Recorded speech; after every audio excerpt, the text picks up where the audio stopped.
ವಾಹನ ಮೇಲೆ ಓಕೆ ಆ ಥರ ಯಾವುದೇ ಪ್ರಾಣಿಗಳಾಗಲಿ ಯಾವುದೇ ಆಗಲಿ ಆ ಥರ ತಗೊಂಡು ಹೋಗಲಿಕ್ಕೆ ಇಲ್ಲ. ಯಾಕಂದರೆ ಅದು ಸ್ವಲ್ಪ ಬ್ಯಾಲೆನ್ಸ್ ಮೀರಿದ್ರೂ ಅದು ಮೇಲಿಂದ ಕೆಳಗಡೆ ಬೀಳುತ್ತೆ. ಅದು ಶೀಜು ಎಲ್ಲ ಬಂದು ತುಂಬ ಮೂಕ ಪ್ರಾಣಿಗಳು.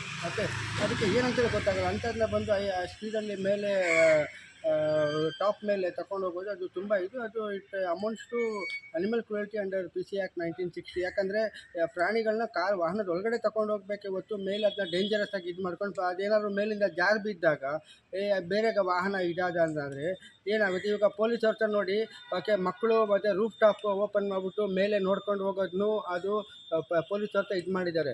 ಇವರು ಆರ್ ಟಿ ಒದವರು ಇಮಿಡಿಯೇಟ್ಲಿ ಆ ವೆಹಿಕಲ್ನ ಸೀಸ್ ಮಾಡಿ ಅದೇನಿದೆ ಕಾನೂನು ಪ್ರಕಾರ ಅದು ಇದು ಮಾಡ್ಕೋಬೇಕು. ಮತ್ತು ಜಿಲ್ಲಾ ಪ್ರಾಣಿ ಕಲ್ಯಾಣ ಮಂಡಳಿ ಸಹ ಅವ್ರ ಮೇಲೆ ಸೂಕ್ತ ಕಾನೂನು ಕ್ರಮ ತಗೋಬೇಕು. ಆ ಥರ ಪ್ರಾಣಿಗಳನ್ನ ಒಂಥರ ಡೇಂಜರಸ್ ಆಗಿ ಒಂಥರ ತಗೊಂಡು ಹೋಗೋದು. ಪಾಪ ಮೂಕ ಪ್ರಾಣಿ ಅದು ಬ್ಯಾಲೆನ್ಸ್ ನೋಡ್ತಾ ಇದೆ, ಸೈಡಲ್ಲಿ ಏನು ಸೈಡ್ ರೈಲ್ಸ್ ಇಲ್ಲ, ಏನೂ ಇಲ್ಲ, ಅದು ಹಾರ್ಬಿಟ್ಟು ರೋಡಲ್ಲಿ ಬಿದ್ದೋದು ಅಂದರೆ ಅದ್ರ ಮೇಲೆ ಗಾಡಿ ಹತ್ಬಿಟ್ರೆ ಯಾರು ಜವಾಬ್ದಾರ ಆಗ್ತಾರೆ? ಇದು ತೀವ್ರ ಬೇಜವಾಬ್ದಾರಿತನ. ಕಾನೂನಿನ ಪ್ರಕಾರ ಅವ್ರ ಮೇಲೆ ಕ್ರಮ ತಗೊಳ್ಬೇಕಾಗ್ತದೆ. ನಾನು ಅರುಣ್ ಅಂತೇಳಿ, ಪರಿಸರ ಮತ್ತು ಸಾಮಾಜಿಕ ಹೋರಾಟಗಾರ.